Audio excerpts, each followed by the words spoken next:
ಅಖಂಡ ಭಾರತ ವಾಹಿನಿಯ ಸಮಸ್ತ ವೀಕ್ಷಕರಿಗೆ ನಮಸ್ಕಾರ. ಮತ್ತೊಂದು ವಿಡಿಯೋಗೆ ಸ್ವಾಗತ. ಭಾರತ ಮತ್ತು ಪಾಕಿಸ್ತಾನ ನಡುವಿನ ಯುದ್ಧ ಬಹುತೇಕ ಫಿಕ್ಸ್ ಆಗಿದೆ.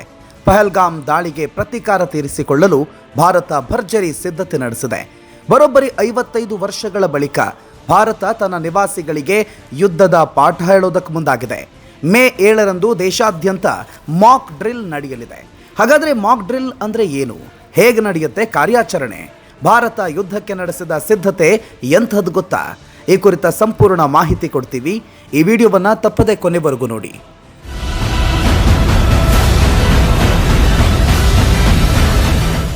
ನೀವು ಅಖಂಡ ಭಾರತ ವಾಹಿನಿಯನ್ನು ಕೂಡಲೇ ಸಬ್ಸ್ಕ್ರೈಬ್ ಮಾಡಿ.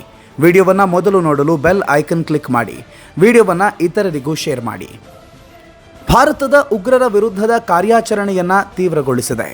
ಈಗಾಗಲೇ ಗಡಿಯಲ್ಲಿ ಭಾರತದ ಭೂಸೇನೆ, ವಾಯುಸೇನೆ, ನೌಕಾಪಡೆಗಳು ಕಾರ್ಯಾಚರಣೆಯನ್ನು ನಡೆಸಿವೆ. ಗಡಿಯಲ್ಲಿ ಭಾರತದ ಯುದ್ಧ ವಿಮಾನಗಳು ಹಾರಾಟ ನಡೆಸುತ್ತಿದ್ದಂತೆಯೇ ಪಾಕಿಸ್ತಾನಕ್ಕೆ ನಡುಕ ಶುರುವಾಗಿದೆ.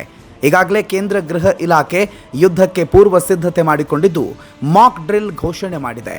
ಹಾಗಾದರೆ ಯುದ್ಧಕ್ಕೆ ಮೊದಲು ಭಾರತದಲ್ಲಿ ಏನೆಲ್ಲ ಕಾರ್ಯಾಚರಣೆಗಳು ನಡೆಯುತ್ತೆ, ಭಾರತದ ಪ್ರಜೆಗಳು ಯುದ್ಧದ ವೇಳೆಯಲ್ಲಿ ಯಾವ ರೀತಿಯಲ್ಲಿ ಸಿದ್ಧರಾಗಿರಬೇಕು ಅನ್ನೋ ಕುರಿತ ಕಂಪ್ಲೀಟ್ ಡೀಟೇಲ್ಸ್ ಇಲ್ಲಿದೆ. ಏನಿದು ಮಾಕ್ ಡ್ರಿಲ್, ಎಲ್ಲೆಲ್ಲಿ ನಡೆಯುತ್ತೆ ಗೊತ್ತಾ?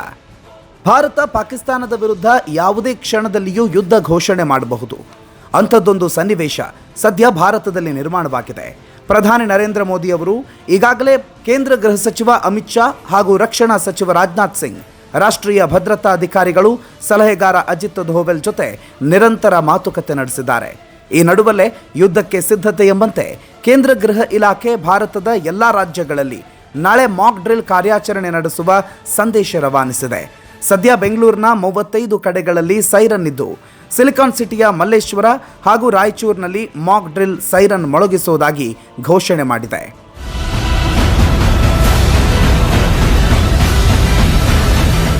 ಬೆಂಗಳೂರು ನಗರದ ಇಂಡಿಯನ್ ಇನ್ಸ್ಟಿಟ್ಯೂಟ್, CQAL, ESI ಆಸ್ಪತ್ರೆ, NAL, Bengaluru dairy, Canara bank, SRS Peenya, ವಿವಿ ಟವರ್ ಅಗ್ನಿಶಾಮಕ ಠಾಣೆ, ಜ್ಞಾನಭಾರತಿ ಅಗ್ನಿಶಾಮಕ ಠಾಣೆ, ತಣಿಸಂದ್ರ ಅಗ್ನಿಶಾಮಕ ಠಾಣೆ, ಬಾಣಸವಾಡಿ ಅಗ್ನಿಶಾಮಕ ಠಾಣೆ, ಯಶವಂತಪುರ ಅಗ್ನಿಶಾಮಕ ಠಾಣೆ, ಬನಶಂಕರಿ ಅಗ್ನಿಶಾಮಕ ಠಾಣೆ, ರಾಜಾಜಿನಗರ ಅಗ್ನಿಶಾಮಕ ಠಾಣೆ, ಚಾಮರಾಜಪೇಟೆ ಅಗ್ನಿಶಾಮಕ ಠಾಣೆ, ಕಮರ್ಷಿಯಲ್ ಸ್ಟ್ರೀಟ್ ಪೊಲೀಸ್ ಠಾಣೆ, ಹಲಸೂರು ಗೇಟ್ ಠಾಣೆ, ಹಲಸೂರು ಪೊಲೀಸ್ ಠಾಣೆ, ಉಪ್ಪಾರಪೇಟೆ ಪೊಲೀಸ್ ಠಾಣೆ, ರಾಜರಾಜೇಶ್ವರಿ ನಗರ ಪೊಲೀಸ್ ಠಾಣೆ, ಕಾಮಾಕ್ಷಿಪಳ್ಯ ಠಾಣೆ, KR ಮಾರ್ಕೆಟ್ ಪೊಲೀಸ್ ಠಾಣೆ, ವೈಯಾಲಿ ಕಾವಲ್ ಠಾಣೆ, ಹಲಸೂರು ಗೃಹ ರಕ್ಷಕ ದಳ ಕೇಂದ್ರ ಕಚೇರಿ, ಪೀಣ್ಯ ಅಗ್ನಿಶಾಮಕ ಠಾಣೆ, ಬೆಂಗಳೂರು ಗ್ರಾಮಾಂತರ ಗೃಹ ರಕ್ಷಕ ದಳ ಕಚೇರಿ, ಬಾಗಲೂರು ಅಗ್ನಿಶಾಮಕ ಠಾಣೆ, ಅಂಜನಾಪುರ ಅಗ್ನಿಶಾಮಕ ಠಾಣೆ, ITPL ಅಗ್ನಿಶಾಮಕ ಠಾಣೆ, ಸರ್ಜಾಪುರ ಅಗ್ನಿಶಾಮಕ ಠಾಣೆ, ಎಲೆಕ್ಟ್ರಾನಿಕ್ ಸಿಟಿ ಅಗ್ನಿಶಾಮಕ ಠಾಣೆ ಹಾಗೂ ಡೈರಿ ಸರ್ಕಲ್ ಅಗ್ನಿಶಾಮಕ ಠಾಣೆಯಲ್ಲಿ ಅಣುಕು ಕಾರ್ಯಾಚರಣೆ ನಡೆಯುವ ಸಾಧ್ಯತೆ ಇದೆ. 3 ಹಂತದಲ್ಲಿ ಸೈರನ್ ಮೊಳಗಲಿದ್ದು, ಸೈರನ್ ಸದ್ದು ಸುಮಾರು 3 ಕಿಲೋಮೀಟರ್ವರೆಗೂ ಕೇಳಿಸಲಿದೆಯಂತೆ.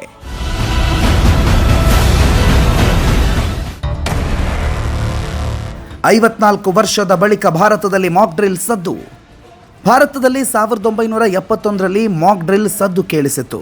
ಭಾರತ ಮತ್ತು ಪಾಕ್ ನಡುವಿನ ಯುದ್ಧದ ಸಂದರ್ಭದಲ್ಲಿ ಮಾಕ್ ಡ್ರಿಲ್ ಕಾರ್ಯಾಚರಣೆಯನ್ನು ನಡೆಸಲಾಗಿತ್ತು. ಇದಾದ ಬಳಿಕ ಭಾರತದಲ್ಲಿ ಮಾಕ್ ಡ್ರಿಲ್ ಕಾರ್ಯಾಚರಣೆ ನಡೆದಿಲ್ಲ. ಆದರೆ ಈಗ ಬರೋಬ್ಬರಿ 54 ವರ್ಷದ ಬಳಿಕ ಭಾರತ ದೇಶದಲ್ಲಿ ರಕ್ಷಣಾ ಮಾಕ್ ಡ್ರಿಲ್ ನಡೆಸೋದಕ್ಕೆ ಕೇಂದ್ರ ಸರ್ಕಾರ ಸೂಚನೆ ನೀಡಿದೆ. ಈ ಹಿಂದೆ ನಡೆದ ಕಾರ್ಗಿಲ್ ಯುದ್ಧದ ಸಂದರ್ಭದಲ್ಲೂ ಭಾರತ ಮಾಕ್ ಡ್ರಿಲ್ ಕಾರ್ಯಾಚರಣೆಯನ್ನು ನಡೆಸಿರಲಿಲ್ಲ. ಆದರೆ ಈಗ ಪಹಲ್ಗಾಮ್ ನರಮೇಧದ ಬಳಿಕ, ಭಾರತದ ಪ್ರತೀಕಾರದ ದಾಳಿಯ ಬಳಿಕ ಪಾಕ್ ಕೂಡ ಪ್ರತಿದಾಳಿ ನಡೆಸುವ ಸಾಧ್ಯತೆ ಹಿನ್ನೆಲೆ ಮಾಕ್ ಡ್ರಿಲ್ ಕಾರ್ಯಾಚರಣೆ ಮೊಳಗಲಿದೆ. ಏನಿದು ಮಾಕ್ ಡ್ರಿಲ್, ಹೇಗೆ ನಡೆಯುತ್ತೆ ಕಾರ್ಯಾಚರಣೆ? ಅಷ್ಟಕ್ಕೂ ಮಾಕ್ ಡ್ರಿಲ್ ಕಾರ್ಯಾಚರಣೆ ಹೇಗೆ ನಡೆಯುತ್ತೆ ಗೊತ್ತಾ? 1971ರ ಯುದ್ಧವನ್ನು ಹತ್ತಿರದಿಂದ ನೋಡಿದವರಿಗೆಲ್ಲ ಮಾಕ್ ಡ್ರಿಲ್ ಕಾರ್ಯಾಚರಣೆಯ ಅನುಭವ ಇದ್ದೇ ಇರುತ್ತೆ.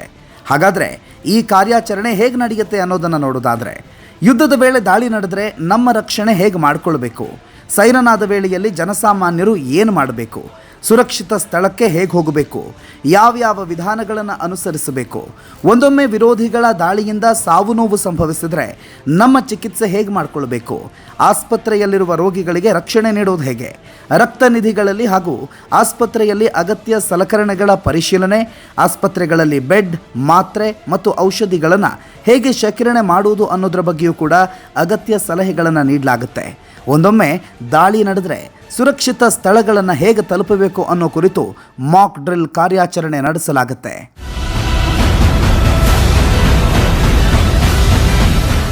ಮಾಕ್ ಡ್ರಿಲ್ ಘೋಷಣೆ ಆದರೆ ಭಾರತ ಮತ್ತು ಪಾಕಿಸ್ತಾನದ ನಡುವೆ ಯುದ್ಧ ಫಿಕ್ಸ್ ಅನ್ನೋದು ಗ್ಯಾರಂಟಿ.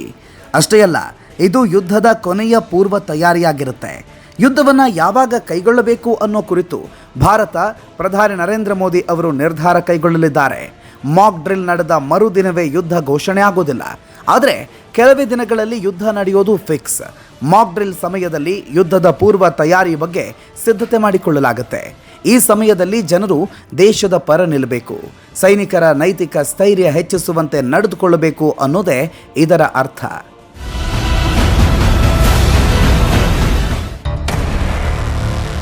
ಮಾಕ್ ಡ್ರಿಲ್ ಕಾರ್ಯಾಚರಣೆ ವೇಳೆ ಏನೆಲ್ಲ ನಡೆಯುತ್ತೆ ಗೊತ್ತಾ? ಮಾಕ್ ಡ್ರಿಲ್ ಅಣುಕು ಕವಾಯತಿನ ವೇಳೆಯಲ್ಲಿ ವಾಯುದಾಳಿ ಎಚ್ಚರಿಕೆಯ ಸೈರನ್ಗಳನ್ನು ಮೊಳಗಿಸಲಾಗುತ್ತೆ.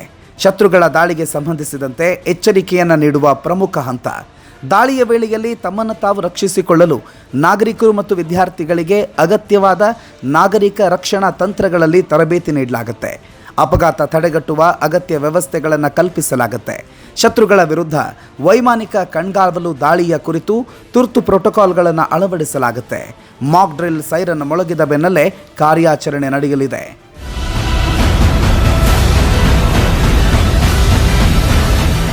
ಯುದ್ಧವನ್ನೇ ನೋಡದೇ ಇರುವ ಇಂದಿನ ಯುವ ಪೀಳಿಗೆಗೆ ಶತ್ರುಗಳಿಂದ ಸ್ವಯಂ ರಕ್ಷಣೆಯ ಪಾಠವನ್ನು ಕಲಿಸಲಾಗುತ್ತೆ. ಸೂಕ್ಷ್ಮ ಪ್ರದೇಶಗಳಲ್ಲಿ ವಾಯುದಾಳಿ ಸಾಧ್ಯತೆ ಇದ್ದು, ಈ ಹಿನ್ನೆಲೆಯಲ್ಲಿ ವಾಯುದಾಳಿಯ ಸೈರನ್ ಮೊಳಗಿಸಿ ಮಾಹಿತಿ ನೀಡಲಾಗುತ್ತೆ. ಇನ್ನು ಈ ವೇಳೆಯಲ್ಲಿ ನಮ್ಮನ್ನು ನಾವು ರಕ್ಷಿಸಿಕೊಳ್ಳೋದಕ್ಕೆ ತರಬೇತಿ ನೀಡಲಾಗುತ್ತೆ. ಇಂದಿನ ಯುವ ಜನತೆ ಯುದ್ಧವನ್ನೇ ನೋಡಿಲ್ಲ, ಹೀಗಾಗಿ ಈ ಕಾರ್ಯಾಚರಣೆ ಅತಿ ಮುಖ್ಯ ಎನಿಸಿದೆ.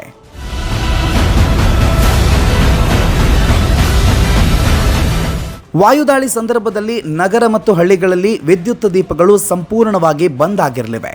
ರಾತ್ರಿಯ ವೇಳೆಯಲ್ಲಿ ವಾಹನ ಸಂಚಾರವು ಸ್ಥಗಿತವಾಗಿರಲಿದೆ. ವೈರಿಗಳಿಗೆ ಜನಸಂಖ್ಯೆ ವಾಸಿಸುವ ಗುರುತು ತಪ್ಪಿಸುವ ಸಲುವಾಗಿಯೇ ಈ ಕ್ರಮಗಳನ್ನು ಕೈಗೊಳ್ಳಲಾಗುತ್ತೆ. ಭಾರತದ 244 ಜಿಲ್ಲೆಗಳಲ್ಲಿ ವಿದ್ಯುತ್ ದೀಪ ಬಂದ್ ಆಗಲಿದೆ. ಜನವಸತಿ ಪ್ರದೇಶಗಳಷ್ಟೇ ಅಲ್ಲ, ದೇಶದ ಆಸ್ತಿಯಾಗಿರುವ ಪ್ರಮುಖ ಸ್ಥಾವರಗಳನ್ನು ಶತ್ರುಗಳಿಂದ ಬಚ್ಚಿಟ್ಟುಕೊಳ್ಳುವುದು ಮುಖ್ಯವಾಗಿದೆ. ಅವುಗಳ ಮೇಲೆ ದಾಳಿಯಾಗದಂತೆ ಮರೆಮಾಚಿಕೊಳ್ಳಬೇಕಾದ ಅಗತ್ಯವಿದೆ. ಇದೇ ಕಾರಣದಿಂದಲೇ ಈ ಕುರಿತು ಮಾಹಿತಿಯನ್ನು ನೀಡಲಾಗುತ್ತೆ. ಇನ್ನು ದುರ್ಗಮ ಪ್ರದೇಶದಲ್ಲಿ ಸಂಕಷ್ಟಕ್ಕೆ ಸಿಲುಕಿದ ಜನರ ರಕ್ಷಣೆಗೆ ಏನು ಮಾಡಬೇಕು ಅನ್ನೋ ಕುರಿತು ಮಾಕ್ ಡ್ರಿಲ್ ಕಾರ್ಯಾಚರಣೆಯ ವೇಳೆಯಲ್ಲಿ ಮಾಹಿತಿ ನೀಡಲಾಗುತ್ತೆ.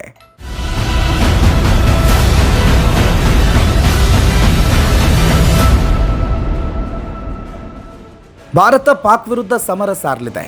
ಇಂಥ ಹೊತ್ತಲ್ಲಿ ಭಾರತ ಸರ್ಕಾರ ಹಾಗೂ ಭಾರತದ ಸೈನ್ಯದ ಜೊತೆಗೆ ನಿಲ್ಲಬೇಕಾಗಿರೋದು ಪ್ರತಿಯೊಬ್ಬ ಭಾರತೀಯನ ಕರ್ತವ್ಯ. ಭಾರತ ಕೇವಲ ಪಾಕಿಸ್ತಾನದ ವಿರುದ್ಧವಷ್ಟೇ ಕಾರ್ಯಾಚರಣೆ ನಡೆಸ್ತಿಲ್ಲ, ಬದಲಾಗಿ ವಿಶ್ವದಲ್ಲಿಯೇ ಉಗ್ರರ ವಿರುದ್ಧ ನಡೆಸ್ತಿರುವ ಕಾರ್ಯಾಚರಣೆಯೂ ಹೌದು.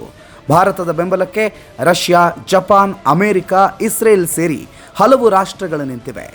ಮತ್ತೊಂದು ವಿಡಿಯೋ ಜೊತೆಗೆ ಮತ್ತೆ ನಿಮ್ಮ ಮುಂದೆ ಹಾಜರಾಗ್ತೀವಿ. ಅಲ್ಲಿವರೆಗೂ ನೋಡ್ತಾ ಇರಿ ಅಖಂಡ ಭಾರತ. ಸನಾತನ ಯುಗ ಆರಂಭ.